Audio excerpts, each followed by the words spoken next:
بسم الله الرحمن الرحيم قل هو الله أحد الله الصمد لم يلد ولم يولد ولم يكن له كفوا أحد.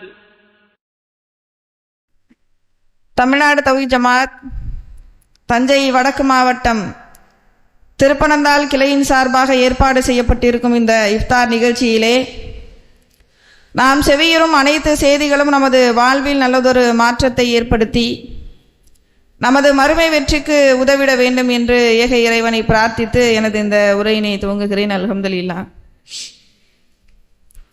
இன்று உங்கள் மத்தியிலே மரணத்திற்கு பின் மனிதனின் நிலை என்ற தலைப்பு தேர்வு செய்யப்பட்டிருக்கிறது.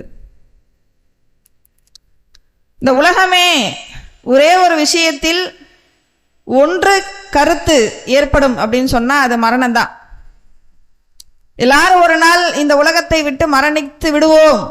இந்த மரணத்திலிருந்து எதை கொண்டும் நம்மால் தப்பிக்கவே முடியாது. இதுல உலகத்தில் உள்ள அனைவருமே ஒரே கருத்துல இருக்கிறாங்க. இதை பற்றி திருமறை குர்ஆனிலே நிறைய வசனங்கள் சொல்லப்பட்டு இருக்கு. குல்லு நப்சின் தாயிகத்துல் மவுத், உங்களில் ஒவ்வொரு ஆத்மாவும் மரணத்தை சுவைத்தே தீரும். இந்த உலகத்தில் பிறந்த எல்லா ஆத்மாக்களும் ஒரு நாள் கண்டிப்பாக மரணத்தை சுவைக்கும். இந்த மரணத்தை தள்ளி போடவோ இதிலிருந்து தப்பிப்பதற்காக நம்ம என்ன செய்யணும், ஒரு பணத்தை கொடுக்குறோம். பெரிய பணக்காரனா இருக்கிறாங்க, பணத்தை வச்சு இதை தப்பிக்க முடியுமா? இல்ல பதவி பட்டம் அதிகாரம் இதையெல்லாம் வச்சு இதுல இருந்து தப்பிக்க முடியுமா அப்படின்னு கேட்டா, அந்த உலகத்துல எந்த மூளை முடுக்குகள்ல நம்ம போய் ஒளிஞ்சாலும் சரி இந்த மரணத்தை தள்ளி போடவோ இதிலிருந்து தப்பிக்கவோ நம்மால் முடியாது. அதை அல்லாஹ் மீண்டும் உணர்த்துகிறான். ஐனமா தக்கூனு யுத்ரிக்குமுல் மௌத் வலவ் குன்தும் ஃபி புரூஜின் முஷய்யதா, நீங்கள் மிக பெரும் கோட்டை கொத்தளங்களில் இருந்தாலும் சரி மரணம் உங்களை அடைந்தே தீரும். அப்ப இந்த மரணத்திலிருந்து எந்த ஒரு மனிதரும் இந்த உலகத்திலிருந்து தப்பிக்கவே முடியாது அப்படிங்கிறத எல்லாரும் ஒரே கருத்துல இருக்கிறோம். இந்த மரணத்துல ஒரே கருத்துல இருந்தாலும் மரணத்துக்கு பிறகு இருக்கிற வாழ்க்கை இருக்குல்ல, இதுல கருத்து வேறுபாடு இருக்கு. சில பேர் என்ன சொல்றாங்க, மரணத்துக்கு பிறகு வந்துங்க 7 ஜென்மம் ஒருத்தவங்க எடுப்பான். ஏதாவது நாய் மாதிரி ஏதோ மோப்பம் முடிச்சு குலைச்சிட்டாங்கன்னு வச்சுக்கோங்களேன், போன ஜென்மத்துல இவன் நாயா இருந்திருப்பான் போல அப்படிம்பாங்க. உடம்ப கடம்ப இப்படி வளைச்சிட்டாங்கன்னு வச்சுக்கோங்களேன், போன ஜென்மத்துல பாம்பா பிறந்திருப்பான் போல. அது நிறைய ஜோக்கெல்லாம் கூட வரும், செய்தித்தாள்கள்ல நம்ம படிச்சிருப்போம். கணவன் மனைவி இடத்துல, மனைவி கணவன் இடத்துல பேசுவாங்க, 7 ஜென்மம் எடுத்தாலும் நீங்க தாங்க எனக்கு கணவனா வரணும். அதுக்கு கணவருடைய மெயின் வாய்ஸை போட்டிருப்பாங்க பத்திரிகையில, அடுத்த 7 ஜென்மத்திலையும் கடவுளே எனக்கு இப்படி ஒரு தண்டனையா அப்படின்னு. இது மாதிரி அப்ப இது ஜோக்கு தான். ஆனாலும் இதனுடைய கருத்து என்ன? மரணத்துக்கு பிறகு இன்னொரு ஜென்மம் எடுப்பாங்க, உலகத்திலே மீண்டும் மீண்டும் பிறப்பாங்க. அதான் முதல் பிறப்பிலே சேராத காதல் ஜோடி அடுத்த ஜென்மத்தில் சேருவதை போன்றெல்லாம் சினிமா படங்களிலே கூட காட்டுறாங்க. அப்ப அடுத்த ஜென்மங்கள் இருக்கு, மரணத்துக்கு பிறகு வாழ்க்கை இருக்கு அப்படிங்கிறத சிலர் நம்புறாங்க. இன்னும் சில கருத்துக்கள் இருக்கு, மரணத்துக்கு பிறகு வாழ்க்கையா, வாழ்ந்தா செத்தா முடிஞ்சு போச்சு, உயிரோட இருக்கும் போதே எல்லாத்தையும் அனுபவிச்சுக்கணும், செத்து போயிட்டா முடிஞ்சிருச்சு, அதுக்கப்புறம் வாழ்க்கைலாம் கிடையாது, இப்படி நினைக்கிறவங்க இருக்கிறாங்க. இன்னும் சிலர் இருக்கிறாங்க மரணத்துக்கு பிறகு எல்லாரும் பேயாதான் இருப்பாங்க, பேய் பிசாச நம்புறவங்க நினைப்பாங்க. அப்படி உண்மையிலேயே பேய் இருக்குன்னு வச்சுக்கோங்க, உலகத்துல மனிதனை விட யாரு அதிகமா இருக்கணும்? பேய் தான். ஏன்? ஆதம் அலைஹிஸ்ஸலாம் அவர்களிலிருந்து எக்கோடி மக்கள் இறந்து இருக்கிறாங்க. அப்படி பார்த்தாக்கா உலகத்தில் மனிதர்களை விட பேய் பிசாசுகள் தான் அதிகமா இருக்கணும். இப்படி நிறைய கருத்துக்கள் இருக்கு. நாட்டுக்கு நாடு இந்த கருத்து வேறுபடுது. இப்போ உதாரணத்துக்கு வேற ஒரு நாட்டை எடுங்க. எகிப்துல பிரமிடு இருக்கும், பார்த்திருக்கீங்களா? உலக அதிசயத்துல ஒன்னா இருக்கே. அந்த பிரமிடுகளுக்கு பின்னால் மறைந்திருக்கக்கூடிய நம்பிக்கை என்ன? இந்த மரணத்துக்கு பிறகு உள்ள வாழ்க்கை தான். அந்த எகிப்தில் இருக்கக்கூடிய ராஜாக்கள் யாராவது இறந்துட்டாங்கன்னா அவங்களுடைய உடம்ப ஒரு 18-20 நாள் ஒரு ப்ராசஸிங் பண்ணுவாங்க. உங்களோட உடம்புல இருதயத்தை தவிர எல்லா உறுப்பையும் எடுத்துருவாங்களாம். ஏன்னா இருதயம் ஏன்னா அவங்க தான் மரணத்துக்கு பிறகு ஒரு மனிதர் வாழ்வாருங்கிறாங்களே. அப்ப அது வாழ்றதுக்கு இருதயம் ரொம்ப முக்கியம் இல்ல. அதனால அதை தவிர மற்ற உறுப்பை எல்லாத்தையும் எடுத்து அதை வீணா போகாம அதை ஒரு ப்ராசஸிங் பண்ணி அதை ஒரு ஜாடிக்குள்ள வச்சிருவாங்க.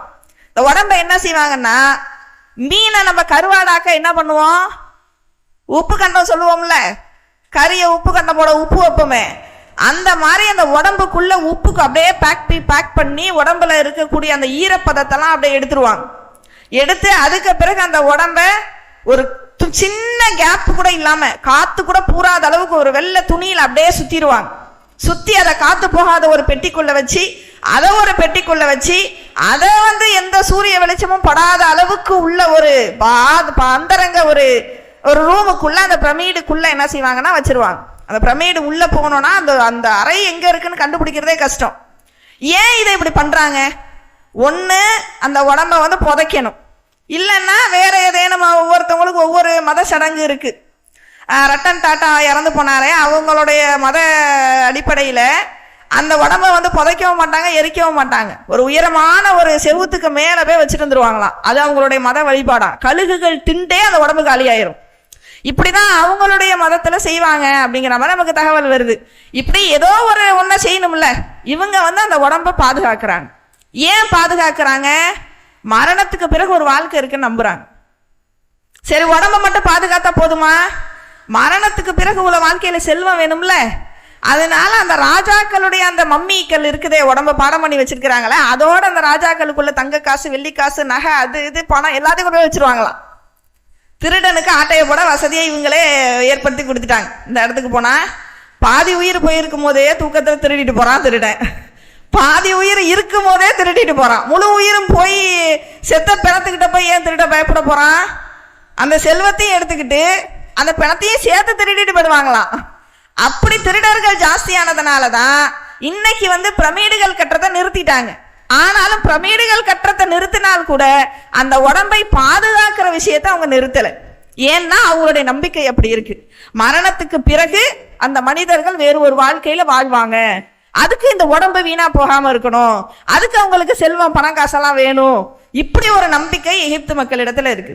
இப்படி உலகம் முழுவதும் நம்ம பார்த்தோம்னா மரணத்துக்கு பிறகு இருக்கக்கூடிய வாழ்க்கையை ஒவ்வொருத்தரும் ஒவ்வொரு விதமாக நம்புறாங்க. விஞ்ஞான ரீதியில இது ஏதாவது நிரூபிக்கப்பட்டிருக்குதா? இதுவரை ஆய்வு நடந்துகிட்டு தான் இருக்கு. எந்த ஒரு ஆய்வாளராலையும் மரணத்துக்கு பிறகு என்னங்கிறத கண்டுபிடிக்கவே முடியல. ஏன்?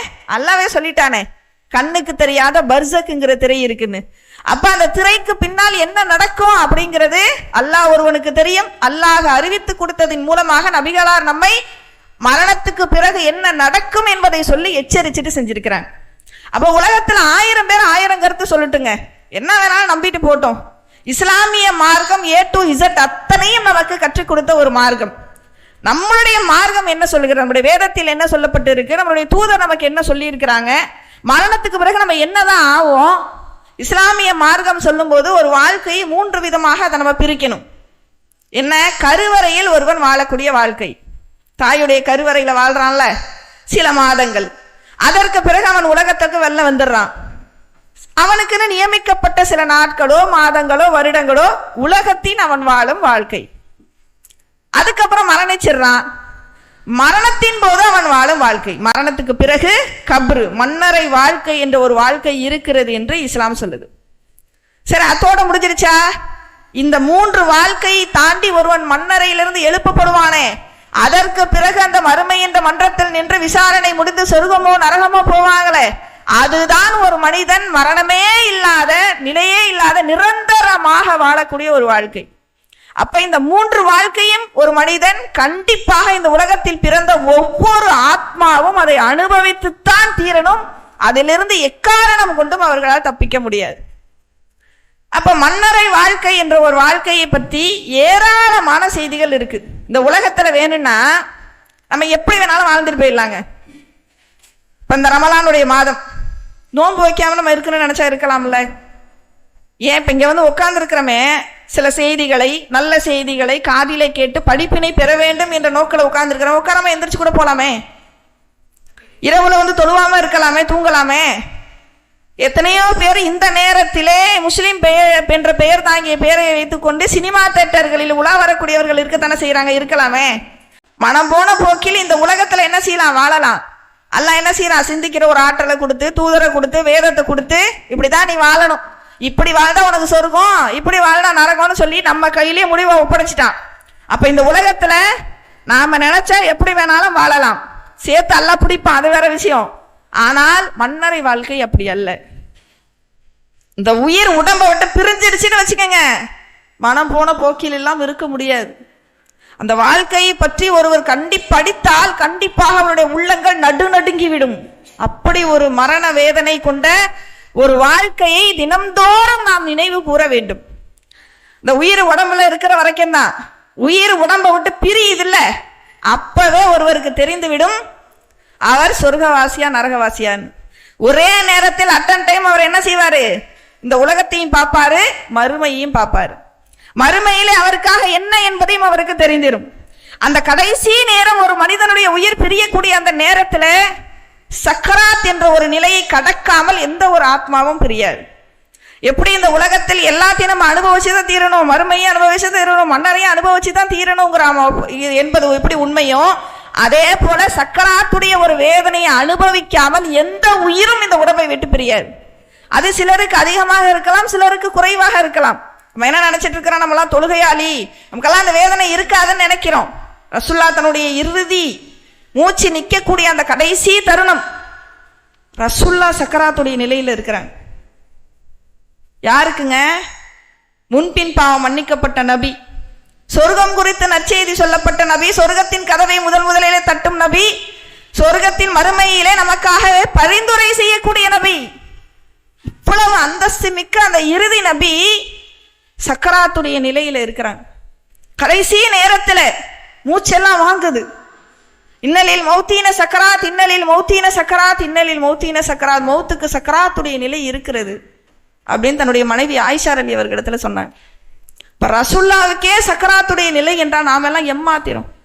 இப்ப இந்த உயிர் பிரியக்கூடிய கடைசி நேரத்துல அந்த சக்கராத்துடைய நிலை என்பதை அனைவரும் அனுபவித்துத்தான் இந்த உயிர் உடம்பை விட்டு பிரியும்.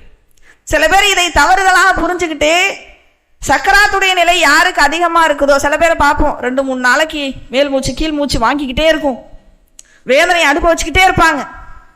பாரு என்ன பாவம் செஞ்சாலும் உடம்பு பிரியல பாரு, இப்படி பேசுறத பார்ப்போம். பேசுவாங்க. சிலருக்கு படுப்பாங்க, டக்குன்னு ரூகு போயிடும், பா கொடுத்து வச்சவ டக்குன்னு போய் உயிர் போயிடுச்சு, சொர்க்கவாசி இப்படின்னு பேசுறத பார்ப்போம். முதல்ல இந்த சக்கராத்துடைய வேதனையை வைத்து ஒருத்தர் சொர்க்கம் நரகம் என்று முடிவெடுக்கக்கூடிய அதிகாரம் நமக்கு கிடையாது. இன்னைக்கு பார்க்குற ஒரு மௌத்தை குறித்து அவங்க சொர்க்கவாசி என்று கொஞ்சம் கூட ஒரு யோசிக்காமல் உடனே சொல்லிவிடுறாங்க. இதனுடைய விபரீதம் படு பயங்கரமானது. ரசூலுல்லாஹ் காலத்துல போர்ல இறந்த சஹாபாக்களை சொர்க்கவாசி ஷஹீத் அப்படிங்கிற அந்தஸ்தை பெற்றவங்கன்னு சொன்னாங்கன்னா அவங்களுக்கு வகி வந்துச்சு. இன்னைக்கு பார்க்குறோம் அந்த ஈரானிய தலைவர் இறந்த போது என்ன சொன்னாங்க? வாட்ஸ்அப்ல ஸ்டேட்டஸ்ல வைக்கிறாங்க, ஒரு ஆள் பாக்கி இல்லை, எல்லாரையும் வாட்ச் பண்றோம். என்ன வைக்கிறாங்க? ஷஹீத், இவருக்கு கோமினிய ஷஹீத் ஆகிவிட்டார். ஷஹீத். உங்களுக்கு வகி வந்துச்சா? அல்லாஹ் உங்களுக்கு வகி இறக்குனானா? அவரை பற்றிய நல்ல செய்தியை சொல்லலாம்.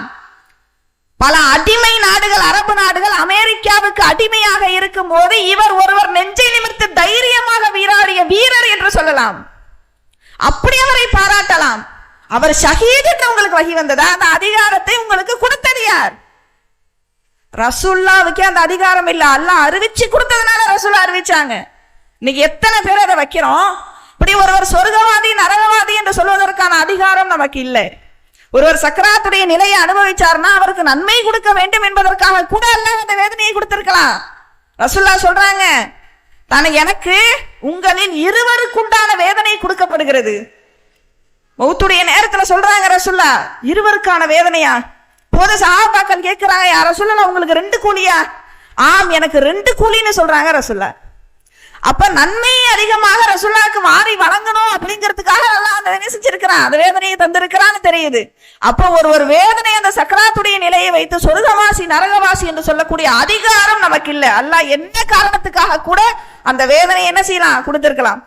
இது ஒரு தவறாக புரிஞ்சிருக்கிறோம். இன்னொரு செய்தி என்ன தெரியுமா? உயிரை கைப்பற்ற மலக்குமார்கள் வருவாங்க. அந்த மலக்குடைய பேர் என்ன? என்ன சொல்லுவாங்க? இஸ்ராயில் வருவாங்க. இஸ்ராயில் வந்துதான் அந்த உயிரை, அந்த மாற்று மதத்தில் ஒரு கடவுள் ஒன்று சொல்லுவாங்க, யமன் வந்து விட்டால் உயிர் பெயரும், அவர் வந்துதான் அந்த உயிரெல்லாம் கைப்பற்றாது அவங்களோட நம்பிக்கை. அப்படியே இங்கே காப்பி அடிச்சு இஸ்ராயில் வருவாங்க, இஸ்ராயில் வந்துதான் அந்த உயிரை கைப்பற்றுவாங்க. முதல்ல இது மாதிரி குரான்ல இல்ல, ஹதீஸ்ல இல்லை. சரி, குரான்ல இதை பத்தி என்னதான் சொல்லப்பட்டிருக்கு? அல்லாஹ் தஆலா சொல்லி காட்டுகிறான்.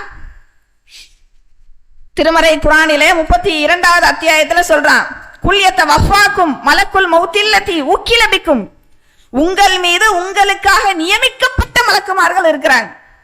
ஒரு மலக்கு இல்ல எல்லா உயிரையும் கைப்பற்றுவது, ஒவ்வொருவருக்கும் ஒவ்வொரு மலக்கு உங்களுக்கு என்று நியமிக்கப்பட்ட. இப்ப எனக்கு நியமிக்கப்பட்ட மலக்கு என்னுடன் இருக்கிறார், உங்களுடன் நியமிக்கப்பட்ட மலக்கு உங்களுடன் இருக்கிறார். அப்ப ஒருத்தவங்கிட்ட எத்தனை மலக்கு இருக்கிறாங்க? இப்ப நான் இருக்கிறேன்னா நன்மை தீமை எழுதுவதற்கு 2 மலக்கு எப்போதும் இருப்பாங்க. அப்படிதான் எல்லாத்தையும் இருப்பாங்க. உயிரை கைப்பற்றக்கூடிய மலக்கும் எப்ப இந்த உடம்புக்குள்ள உயிர் கொடுக்கப்பட்டுச்சோ அப்பயே இருப்பாங்க. அப்பவே நியமிக்கப்பட்டுருவோம் இவர் தான் அப்படின்னு. அப்ப அவர் யாரு கூட இருப்பாரு? அவர் நமக்கு முன்னாலும் பின்னாலும் வலதும் இடதும் இருந்து நம்மளை பாதுகாப்பார். ஏன்? அல்லாஹ் எப்ப உயிர் ரூஹு போகணுங்கிற கண்டிஷன் வரும்ல, அப்பதான் உயிர் போகணும். அது வரைக்கும் இந்த உயிரை இந்த உடலை விட்டு பிரிய விடாமல் அவர் பாதுகாப்பார். சில பேரை பார்ப்போம், இந்த ஆக்சிடென்ட் ஆகும்போது அப்படியே பைக்ல போவாங்க, முன்னாடியில ஒரு பெரிய லாரி போகும், அந்த லாரியில அப்படியே மோதி அந்த பைக் டயர்ல இருந்து கொஞ்சம் அந்தான புகுந்து இந்த பக்கம் வெளில வந்துருவாங்க. ஒரு செகண்ட் மைனிலின்னு சொல்லுவாங்க உயிர் தப்பியதுன்னு. அப்ப அந்த ஒரு செகண்ட்ல உயிர் தப்பிருச்சு. அப்ப அந்த நேரத்துல அந்த உயிர் போகக்கூடாதுன்னு இருக்கு, அதை அந்த மலக்கு பாதுகாத்திருப்பாங்க. இப்படி நம்மளை அந்த கட்டம் வர்ற வரைக்கும் அந்த மலக்கு பாதுகாப்பாங்களாம். அந்த கட்டம் எப்பொழுது வருதோ கழுத்துல கட்டிட்டான், அதுக்கப்புறம் ஒரு நொடி இந்த உலகமே ஒண்ணு கூடினாலும் சரி, அந்த கட்டம் வந்து விட்டால் அந்த மலக்குல் மௌத்தை யாராலும் தடுக்க முடியாது, அல்லாஹ்வுடைய தவிர. அப்ப அது வரைக்கும் அந்த மலக்கு நம்மை பாதுகாப்பாங்க. அப்ப ஒவ்வொருத்தருக்கும் ஒவ்வொரு மலக்கு இருக்கிறாங்க. இப்போ இந்த உயிரை பிரிந்ததிலிருந்து, இந்த உயிரை கொண்டு கபூரில் வச்சதிலிருந்து என்னவெல்லாம் நடக்கும் ஒரு கட்டத்திலே நபி தோழர்களுக்கு சஹாபாக்கள் விளக்கினாங்க. ரசூலுல்லாஹி காலத்துல ஒரு அன்சாரி தோழர் மரணம் அடைந்து விட்டார்.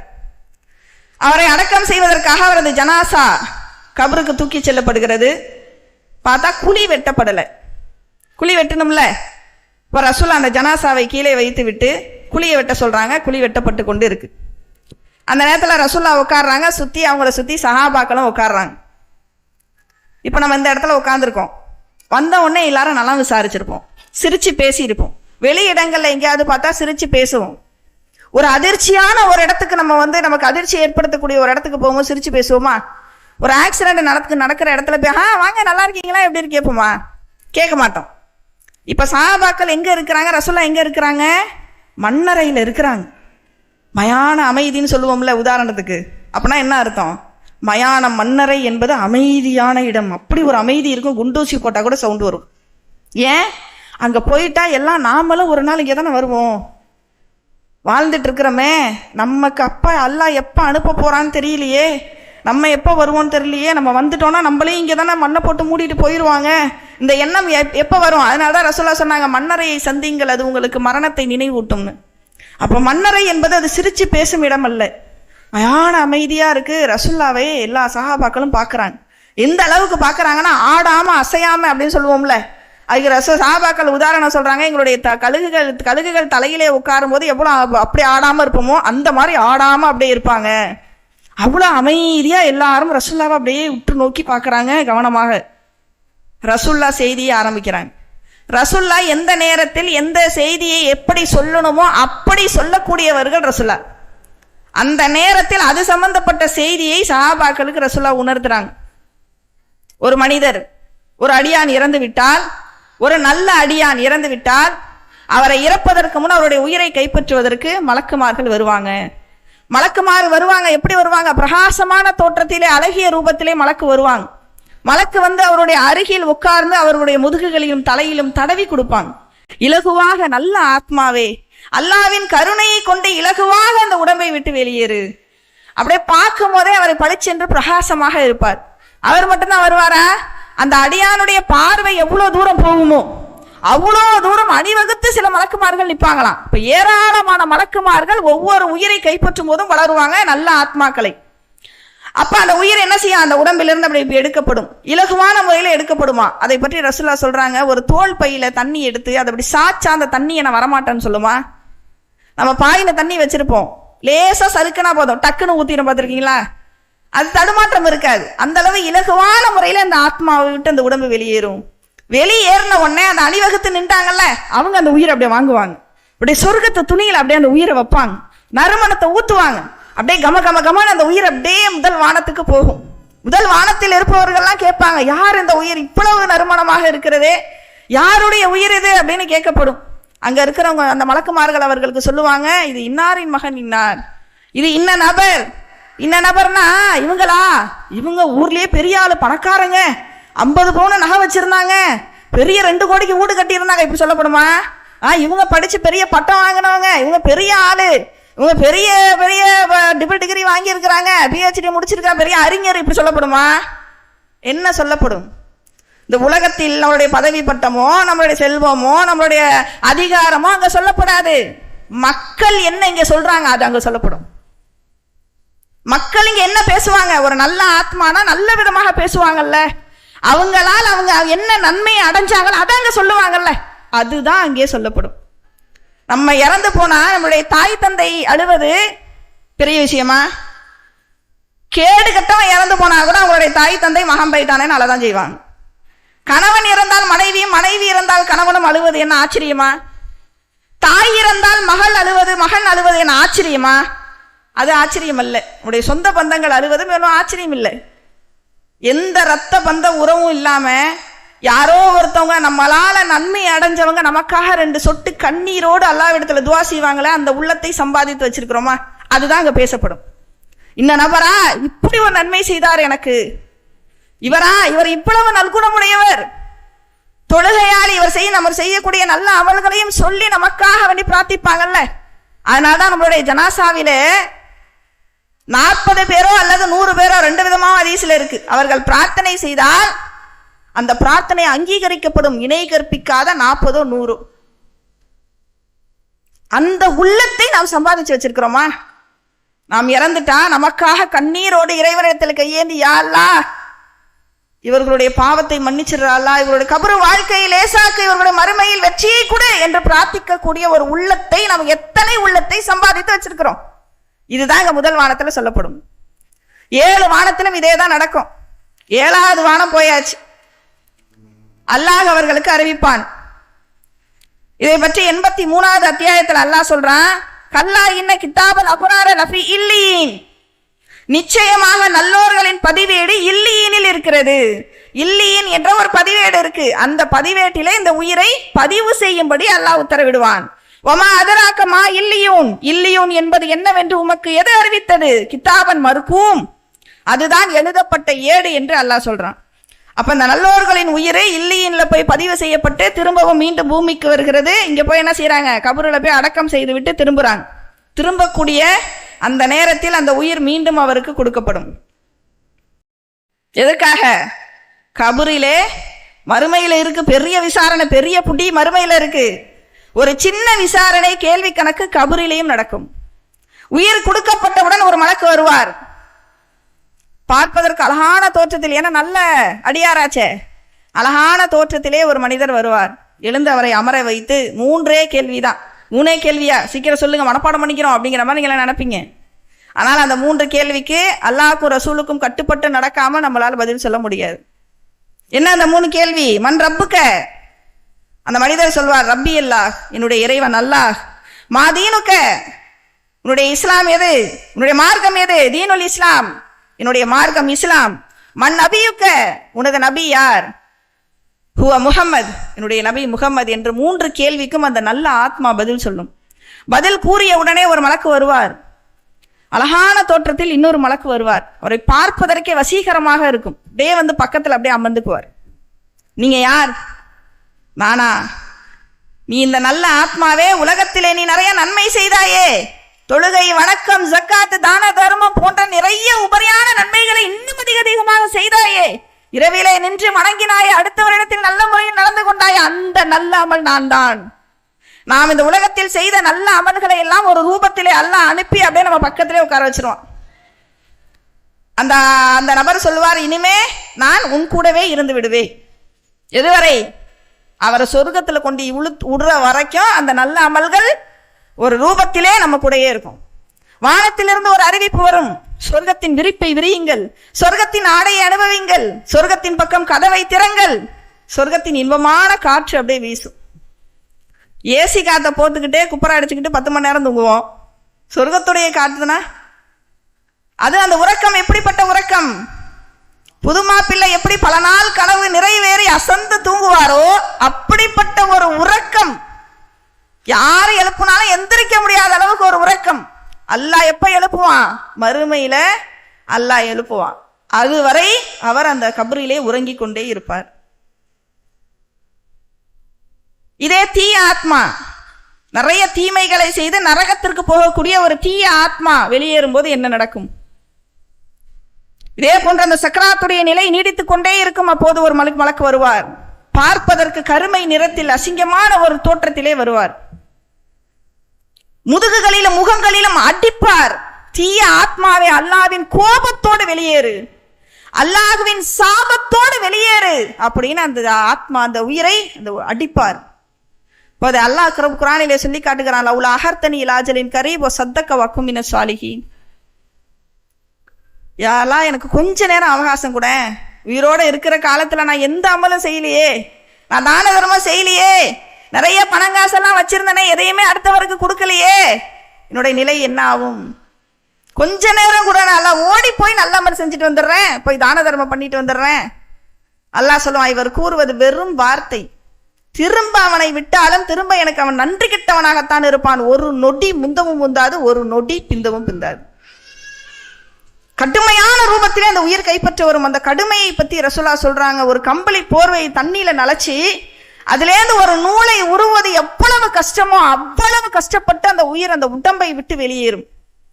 வெளியேறிய உடனே எப்படி நல்ல மலக்கு வந்த உயிரை வாங்கினாங்க, நல்ல உயிரை, அதே மாதிரி அணிவகுத்து நிற்கக்கூடிய அந்த மலக்குகள் அந்த உயிரை வாங்குவாங்க.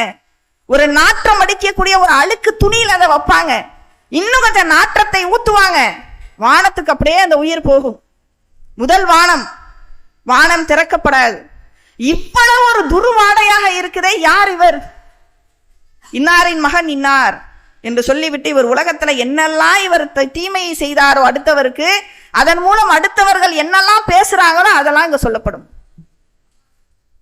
வானமே திறக்கலையே, அந்த உயிர் அல்லாஹ் சொல்வான், பூமிக்கு கீழே ஒரு ஏடு இருக்கு, சிஜ்ஜின், அந்த ஏட்டிலே அதை பதிவு செய்யுங்க.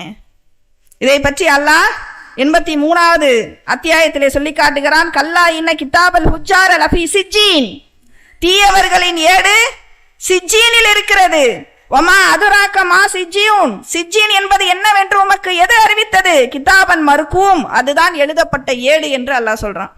இப்ப நல்லவர்களுடைய ஏடு இல்லியினில் இருக்கிறது, கெட்டவர்களுடைய ஏடு பூமிக்கு கீழே இருக்கக்கூடிய சிஜ்ஜீனில் இருக்கிறது.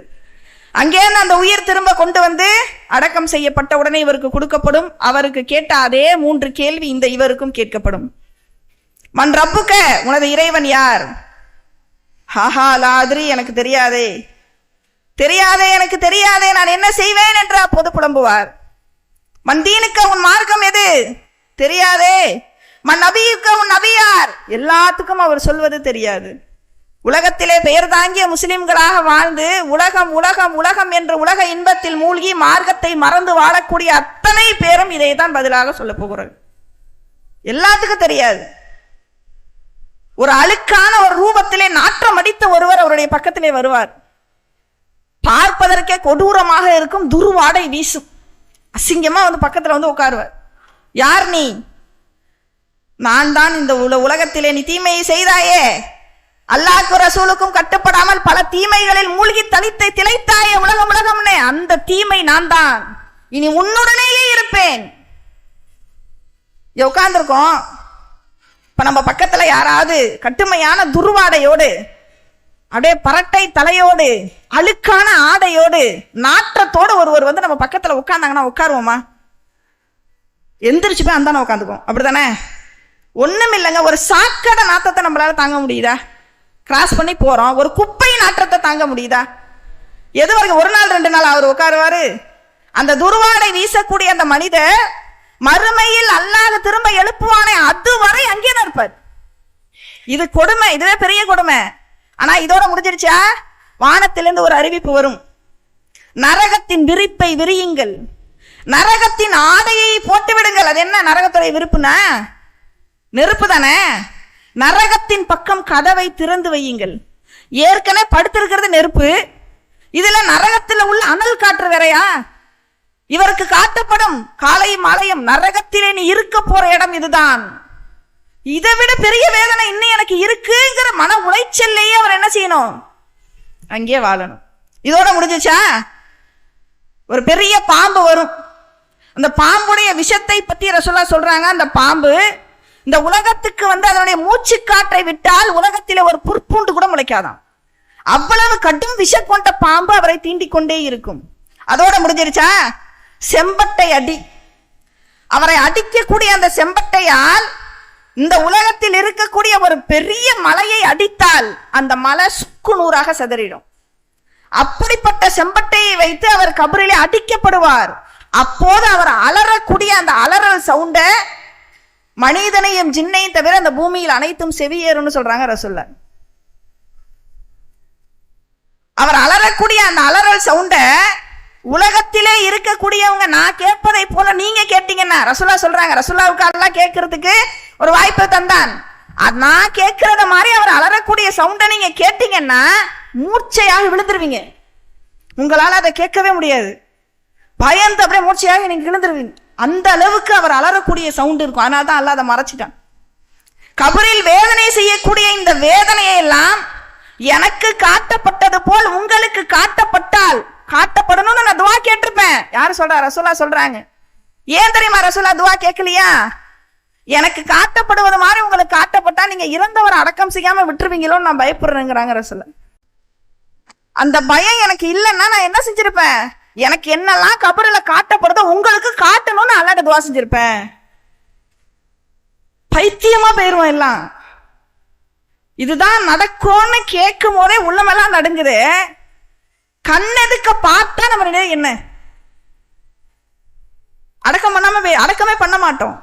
மூர்ச்சையாக விழுந்துருவோம். அதை தாங்குற அளவுக்கு நம்மள்ட்ட இது இல்லை.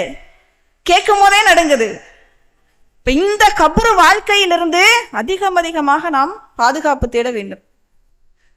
அதுக்காக தான் ரசூலுல்லாஹ் தினந்தோறும் எல்லா தொழுகைகளிலும், அது கடமையான சுன்னத்தான உபரியான எல்லா தொழுகையிலும் நம்மை துவா செய்ய சொல்லி நம்மளுக்கு ஒரு துவாவை கற்றுத் தந்தாங்க.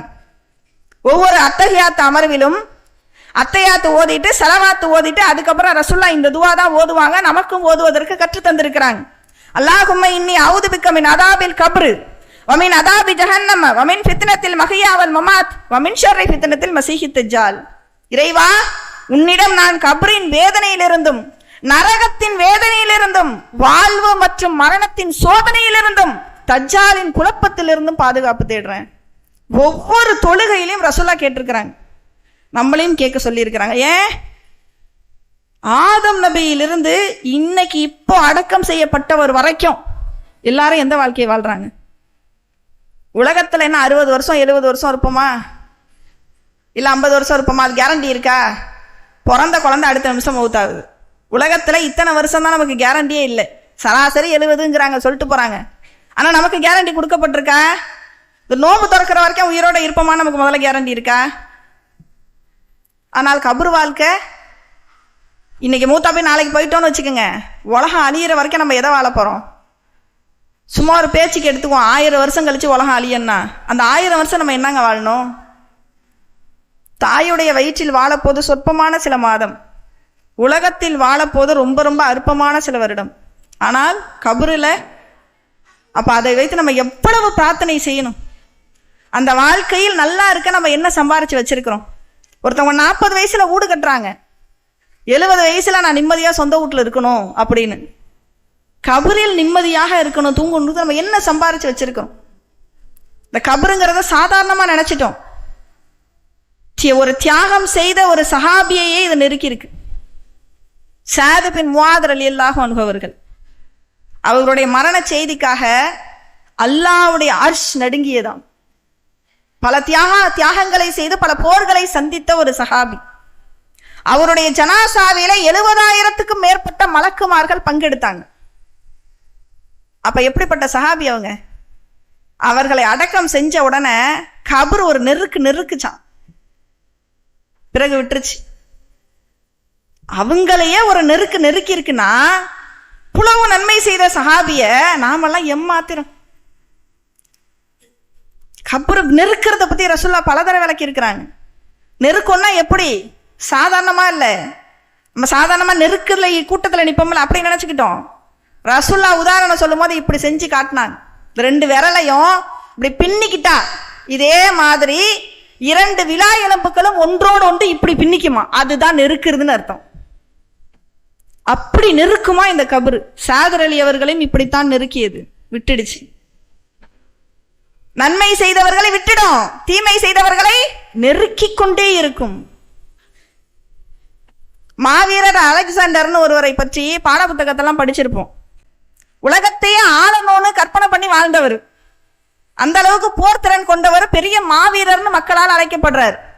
அவர் இறக்கும் போது அவர் சில செய்திகளை சொல்லிட்டு இறந்து போனார். 3 செய்தி.